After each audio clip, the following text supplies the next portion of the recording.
नमस्कार दोस्तों, मैं आशीष राठौर आपका फिर से एक बार स्वागत करता हूं। महाराष्ट्र की सत्ता में जो उथल पुथल हो चुकी है, जो चीज़ें निकल करके सामने आ गई है और देवेंद्र फडणवीस जी ने जो बड़ा ऐलान कर दिया है प्रेस कॉन्फ्रेंस में, इससे कहीं ना कहीं महाविकास आघाड़ी की सरकार की टेंशन बढ़ गई है, नींद बढ़ गई है। ये महाविकास आघाड़ी की सरकार नहीं, ये महाविनाश सरकारी है, महाउगाही सरकार है, महावसूली सरकार है, जिन्होंने अपने राज में, अपने सत्ता में सिर्फ और सिर्फ वसूली किया, लोगों के साथ धांधली की, महाराष्ट्र की जनता के सेंटिमेंट के साथ खिलवाड़ किया, महाराष्ट्र की जनता को धोखा दिया। ये आरोप मैं नहीं, ये आरोप जो हैं वो उद्धव ठाकरे के बड़े बड़े विधायक जो कि शिंदे गुट में शामिल हुए हैं, उन तमाम लोगों ने दिए। दोस्तों, उनके चाहने वाले ही अब उद्धव ठाकरे का विरोध कर रहे हैं, उद्धव ठाकरे का समर्थन करने वाले ही आज उनका समर्थन नहीं कर रहे हैं। आज पूरी तरीके से उद्धव ठाकरे और संजय राउत पूरी तरीके से जेल के सलाखों के पीछे जाने वाले हैं। लेकिन ऐसा क्यों कह रहा हूं, आपको बताता हूं पूरे प्रूफ के साथ, सिलसिलेवार तरीके से। आपको बताएं कि महाराष्ट्र में एक नया कानून आ चुका है जिससे पूरी तरीके से सत्ता जो है वो उलट पुलट हो चुकी है। भले ही 2.5 साल की सत्ता में महाविकास आघाड़ी की सरकार ने महाराष्ट्र की जनता को सिर्फ और सिर्फ लूटा है, धोखा दिया है और इसके अलावा कुछ नहीं किया है। लेकिन देवेंद्र फडणवीस जी और एकनाथ शिंदे जी ने कैबिनेट की बैठक करी और कैबिनेट बैठक में बड़े बड़े निर्णय लिए। और आपको बताएं कि जब अन्ना हजारे के साथ मिलकर के देवेंद्र फडणवीस जी हैं जो लोकायुक्त कानून लाना चाहते थे, लेकिन उस वक्त महाविकास आघाड़ी की सरकार थी और लोकायुक्त कानून को नहीं आने दिया। रीज़न ये था कि महाविकास आघाड़ी की सरकार महाराष्ट्र को लूटना चाहती थी, वसूली करना चाहती थी, तो क्यों कैसे लोकायुक्त कानून लाती। लेकिन जैसे ही देवेंद्र फडणवीस और एकनाथ शिंदे की सरकार आती है, महाराष्ट्र की जनता को निश्चिंतता होने लगती है। अब यहाँ पे देवेंद्र फडणवीस जी ने साफ तौर पे प्रेस कॉन्फ्रेंस पे ये बात कह दिया है दोस्तों, जिसको सुन करके पूरे महाविकास आघाड़ी की सरकार के जितने भी नेता मंत्री विधायक हैं, उनके नींद जो हैं, वो चैन जो है, वो करार जो है, वो सब कुछ खराब हो गया है, बेचैन होने लगे हैं। इस निर्णय के बाद, देवेंद्र फडणवीस के बड़े फैसले के बाद जो है वो अब कयास ये लगाए जा रहे हैं बीजेपी के तरफ से, शिंदे गुट के तरफ से, कि उद्धव ठाकरे और संजय राउत को आजीवन जेल जाना पड़ सकता है, क्योंकि लोकायुक्त कानून एक ऐसा कानून है जिसमें मुख्यमंत्री तक को जेल जाना पड़ सकता है और मुख्यमंत्री के ऊपर भी कार्रवाई होती है। यानी मुख्यमंत्री भी कुछ भी गलत नहीं कर सकता है। पहले था कि मुख्यमंत्री के ऊपर बड़े बड़े लोगों का हाथ होता था, लेकिन अब जो नरेंद्र मोदी जी की सत्ता है, भाजपा की सरकार है, ऐसी स्थिति में कोई भी बड़ा और कोई भी छोटा नहीं है। एक आम आदमी के लिए भी वही कानून है और एक मुख्यमंत्री के लिए भी वही कानून है। अगर मुख्यमंत्री ये सोचता है कि मैं मुख्यमंत्री हूं, मैं गलत करके निकल जाऊंगा, तो ये उनकी भूल है। लोकायुक्त कानून के आने के बाद यहाँ पे देवेंद्र फडणवीस जी ने साफ तौर पे कह दिया कि जितने भी भ्रष्टाचारी लोग हैं, जिन्होंने भी महाराष्ट्र में भ्रष्टाचारिता करी है, उन सबको जवाब देना पड़ेगा, उन सबको जेल के सलाखों के पीछे जाना पड़ेगा। यहाँ पे एकनाथ शिंदे जी ने साफ तौर पे कह दिया कि पूरे पारदर्शिता तरीके से हम लोकायुक्त कानून को ला रहे हैं और जितने भी गलत लोग हैं उन सबको करारा जवाब मिलेगा, उन सबको जेल के सलाखों के पीछे जाना पड़ेगा। अब सवाल दोस्तों यहाँ पे बहुत बड़ा खड़ा ये हो रहा है कि जो ऑर्थर रोड जेल में बंद हैं अनिल देशमुख और नवाब मलिक, इन तमाम लोगों का क्या होगा?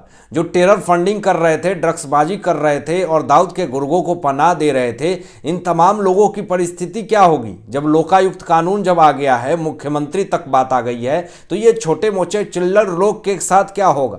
अब ऐसे हालात हो गए हैं, ऐसी परिस्थिति हो गई है कि इन तमाम परिस्थितियों से निकल पाना बहुत ही मुश्किल है। और ऐसे हालात में लोकायुक्त कानून जो है वो महाराष्ट्र की जनता को एक बहुत बड़ा उदाहरण देकर के सामने ला रही है और ये दिखा रही है कि ये अभी की सरकार, शिंदे और फडणवीस की सरकार जो है वो महाराष्ट्र को पूरी तरीके से जो है वो पूरी तरीके ताकतवर बना रही है और महाराष्ट्र में एक नया क्रांति ला रही है। लेकिन ये सब चीज़ें तो पच नहीं रहा है संजय राउत को, ये सब चीज़ें पच नहीं रहा है उद्धव ठाकरे को। ये कोशिश कर रहे हैं कि किसी तरीके से लोकायुक्त कानून जो है वो ख़त्म हो जाए। दोस्तों, आपको याद होगा कि महाराष्ट्र में किस तरीके से जब घुसखोरी चल रही थी, महावसूली चल रहा था, बियर और बार रेस्टोरेंट से पैसे उगाही हो रहे थे। इंटेलिया केस में मनसुख हिरेन की हत्या करी गई थी, मुकेश अंबानी के घर के नीचे जो है वो बम रखी जा रही थी। ऐसी स्थिति में आर्मी को आपको बताएं कि किस तरीके से जब शिवसेना के खिलाफ थोड़ा सा ट्वीट कर दिया था, जब व्हाट्सएप ग्रुप में चैट शेयर कर दिया था एक इमोजी कार्टून का,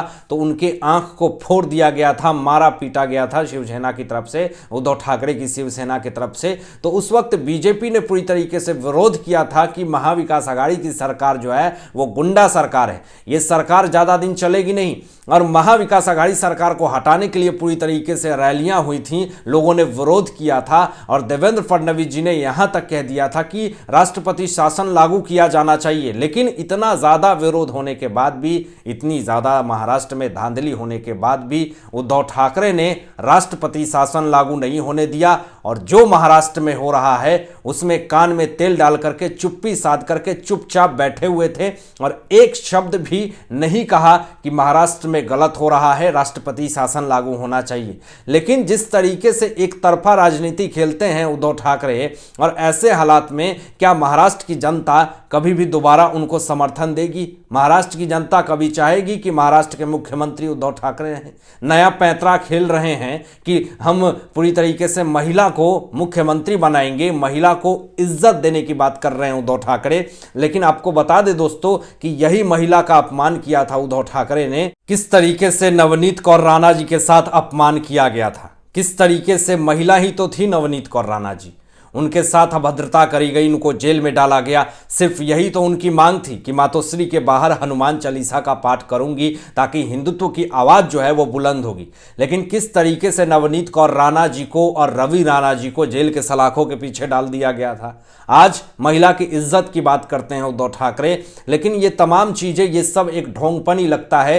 ये महाराष्ट्र की जनता पूरी तरीके से जान रही है, देख रही है, समझ रही है।